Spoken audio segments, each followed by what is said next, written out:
everybody, it's Mrs. Langham. I'm so glad that you could join me today for Esperanza Rising. Okay, we're going to start in chapter 13, Los Duraznos, which means peaches, and we are going to be on page 214. Now, along with her prayers for Abuelita and Mama, Esperanza prayed for Marta and for her mother at the washtub grotto. Papa's roses, although still short and squat, had promising tight buds, but they weren't the only flowers there. She often found that someone had put a posse of sweet asylum in front of the statue, or a single iris, or had draped a honeysuckle vine over the top of the tub. Lately, she had seen Isabel there every evening after dinner, kneeling on the hard ground. "Isabel, are you saying a novena?" asked Esperanza when she found her at the statue, yet again one night. "It seems that you've been praying for at least 9 days." Isabel got up from her dedication and looked up at Esperanza. "I might be the Queen of the May. In 2 weeks, on May Day, there is a festival at my school and a dance around a pole with colored ribbons. The teacher will choose the best girl student in the 3rd grade to be queen, and right now I am the only one who has straight A's." "Then it might be you," said Esperanza. "My friends told me that it is usually one of the English speakers that is chosen, the ones who wear nicer dresses. So I'm going to pray every single day." Esperanza thought about all the beautiful dresses that she had outgrown in Mexico, how she wished that she could have passed them on to Isabel. Esperanza began to worry that she would be disappointed. "Well, even if you're not queen, you will still be a beautiful dancer, right?" "Oh, but Esperanza, I want so much to be the queen. I want to be la reina, just like you." She laughed. "But regardless, you will always be our queen." Esperanza left her there, devoutly praying, and went into the cabin. "Has a Mexican girl ever been chosen to be the Queen of the May?" she asked Josefina. Josefina's face took on a disappointed look, and she silently shook her head no. "I've asked. They always find a way to choose a blonde, blue-eyed queen." "But that's not right," said Esperanza, "especially if it's based on grades." "There is always a reason. That is the way it is," said Josefina. "Malina told me that last year a Japanese girl had the best marks in the 3rd grade, and still they did not choose her." "Then what's the point of basing it on marks?" asked Esperanza, knowing that there was no answer to her question. Her heart already ached for Isabel. Okay, now remember, we've been talking a lot about racism and about discrimination, and how the idea that racism isn't based on anything logical, because someone's color of their skin does not have any bearing on who they are on the inside. And so we can see here that this is a really good example of a really bad thing that's happening. They're choosing someone to represent their school based on their skin color and not on their mind, not on their ability, not on what they say they're doing. You know that phrase, esse quam videre? That's a Latin phrase that means be who you say you are. If you're going to say and give your word that you're going to base something on grades, give it on grades. You know, it's that type of thing. And we can see here just the disappointing reality that they are living in. Okay, page 216. A week later, Esperanza put yet another bundle of asparagus on the table after work. The tall and feathery asparagus plants seemed to be as unrelenting as Isabel's desire to be queen. The workers picked these spears from the fields, and a few days later the same fields had to be picked again because new shoots were already showing their heads. And Isabel talked of nothing else except the possibility of wearing the winter's crown of flowers upon her head. "I hate asparagus," said Isabel, barely looking up from her homework. "During grapes, you hate grapes. During potatoes, you hate potatoes. And during asparagus, you hate asparagus. I suppose that during peaches, you will hate peaches." Isabel laughed. "No, I love peaches." Hortensia stirred a pot of beans, and Esperanza took off the stained apron she wore in the sheds and put on another. She began measuring the flour to make tortillas. In a few minutes she was patting the fresh dough that left her hands looking as if she wore white gloves. "My teacher will choose the Queen of the May this week," said Isabel. Her entire body wiggled with excitement. "Yes, you've told us," said Esperanza, teasing her. "Do you have anything new to tell us?" They are making a new camp for people from Oklahoma," said Isabel. Esperanza looked at Hortensia. "Is that true?" Hortensia nodded. They announced it at the camp meeting. The owner of the farm bought some army barracks from an old military camp and is moving them onto the property not too far from here. They got inside toilets and hot water and a swimming pool, said Isabel. Our teacher told us all about it, and we will be able to swim in it. 1 day a week, said Hortensia, looking at Esperanza.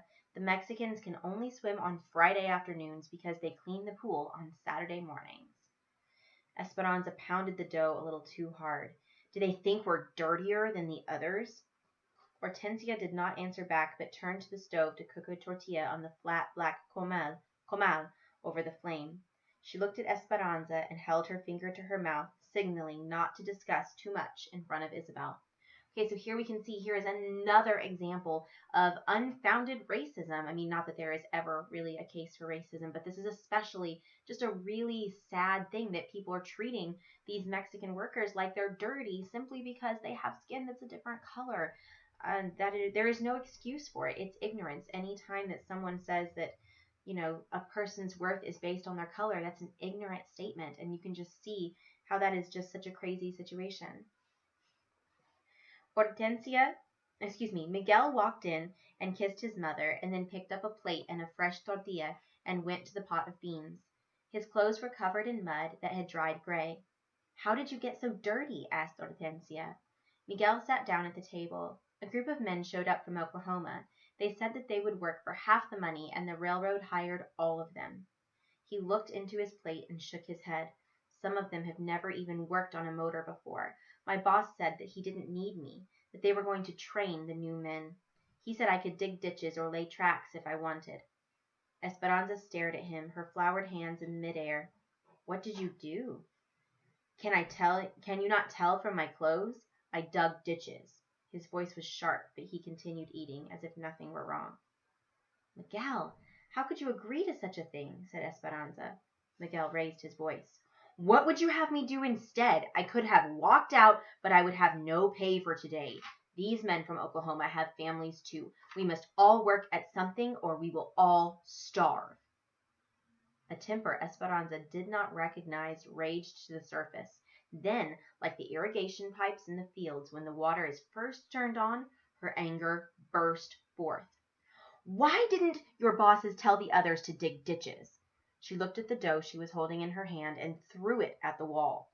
It stuck for an instant and then slowly slid down the wall, leaving a darkened trail. Isabel's serious eyes darted from Miguel to Esperanza and to Hortensia. Are we gonna starve? No, they all answered at the same time. Esperanza's eyes were on fire. She stomped out of the cabin, slamming the door, and walked past the mulberry and the chinaberry trees to the vineyard. She hurried down a row, then cut over to another. Esperanza! She heard Miguel's voice in the distance, but she didn't answer. When she got to the end of the row, she moved up to another. Anza! She could hear him running down the rows, catching up with her. She kept her eyes on the tamarisk trees in the far distance and walked faster. Miguel eventually caught her arm and pulled her around. What's the matter with you? Is this the better life that you left Mexico for? Is it? Nothing is right here. Isabel will certainly not be queen, no matter how badly she wants it, because she's Mexican. You cannot work on engines because you're Mexican. We have gone to work through angry crowds of our own people who threw rocks at us, and I'm afraid that they may have been right. They send people back to Mexico even if they don't belong there, just for speaking up. We live in a horse stall, and none of this bothers you. Have you heard that they are building a new camp for Okies with a swimming pool? The Mexicans can only swim in it on the afternoon before they clean it. Have you heard that they will be all given inside toilets and hot water? Why is that, Miguel? It is because they are the fairest in the land. Tell me, is this life really better than being a servant in Mexico? Miguel looked out over the grapes where the sun set low on the horizon, casting long shadows in the vineyard. He turned back to her. In Mexico, I was a second-class citizen. I stood on the other side of the river, remember? And I would have stayed that way my entire life. At least here I have a chance, however small, to become more than I was. You obviously cannot never understand this because you have never lived without hope. She clenched her fists and closed her eyes tight in frustration. Miguel, do you not understand? You are still a second-class citizen because you act like one, letting them take advantage of you like that. Why don't you go to your bosses and confront him? Why don't you speak up for yourself and your talents? You are beginning to sound like the strikers, Esperanza, Miguel said coldly. There is more than one way to get what you want in this country. Maybe I must be more determined than the others to succeed, but I know that it will happen. The words stopped her as if someone had slapped her in the face. I can't say this Spanish phrase, so I'm going to say the English translation. Wait a little while and the fruit will fall into your hand. But she was tired of waiting. She was tired of Mama being sick and Abuelita being far away and Papa being dead. And as she thought about Papa, tears sprang from her eyes and she suddenly felt weary, as if she'd been clinging to a rope but didn't have the strength to hold on any longer. She sobbed with her eyes closed and imagined that she was falling with the wind whooshing past her and nothing but darkness below. Anza. Could I fall all the way back to Mexico if I never opened my eyes again? She felt Miguel's hand on her arm and opened her eyes. Anza, everything will work out, he said. Esperanza backed away from him and shook her head. How do you know these things, Miguel? Do you have some prophecy that I do not? I have lost everything, every single thing, and all the things that I was meant to be. See these perfect rows, Miguel? They are like what my life would have been. These rows know where they are going, straight ahead. Now my life is like the zigzag in the blanket on Mama's bed. I need to get Abuelita here, but I cannot even send her my pitiful savings for fear that my uncles will find out and keep her there forever. I pay Mama's medical bills, but next month there will be no more. I cannot stand your blind hope. I do not want to hear your optimism about this land of possibility where I see no proof. As bad as things are, we have to keep trying. But it does no good. Look for yourself. Are you standing on the other side of the river? No, you are still a peasant. With eyes as hard as green plums, Miguel stared at her and his face contorted into a disgusted grimace. And you think that you're still a queen. Okay, we're going to pause here for a second. This was a very heated discussion between two very good friends, between Miguel and Esperanza. And you can see here, they are making some good points. Both of them have good points. Mindset is everything. So Esperanza's point is that the reason that Miguel is being treated like a second-class citizen, the reason that he's not getting the recognition that he deserves is because he's not fighting for it. He's acting like that second-class citizen. He's acting like a servant. That is her point, that if he wants better treatment, that he has to speak up for it, that he has to fight for it vocally and actively. Miguel's point of view is also true, that if you want something, that you have to work really hard at it, that you need to persevere, that you need to try really hard, and that there's a non-violent way, there's a non-conflicting way to rise above, that even if you're poor, that even if you're having a hard time, hard work will make a difference. So both of these two individuals are coming to this problem with good ideas and good suggestions, but because they're both angry, they're not really seeing eye to eye. They're having a lot of conflict here. And both of them are making good points. I want you to think about, though, what Esperanza said, because remember what the name Esperanza means. Esperanza literally means hope. That's what the word means, is hope. And she says that she can't stand Miguel's blind hope in a land of possibility where she sees no proof. So Miguel really believes that because he's here in America, he will get the chance to become someone different, get the opportunity to be someone more than who he was. And she doesn't see that as an option. And so how do you believe in something that you can't see? Remember, that takes it farther than hope. If you remember back to our Bible lessons that we did this year, 6th graders from UCA, you'll remember that we talked about the difference between hope and faith. Hope is knowing and trusting that something is going to happen, and faith is taking that hope and walking it out, actually living out your hope. That is what faith is, and that is what Esperanza needs. She needs that faith to be able to take her hope and to walk it out. So let's see what else happens in the story. We are on the top of page 225. The next morning, Miguel was gone. He had told his father that he was going to Northern California to look for work on the railroad. Hortensia was confused and worried that he would have to leave so suddenly, but Alfonso reassured her. He's determined. He's 17 now. He can take care of himself. Esperanza was too ashamed to tell anyone what was said in the vineyard, and she secretly knew Miguel's leaving was her fault. When she saw Hortensia's anxiety, Esperanza felt the heavy responsibility for his safety. She went to Papa's roses, and when she saw the first bloom, her heart ached because she wished that she could run and tell Miguel.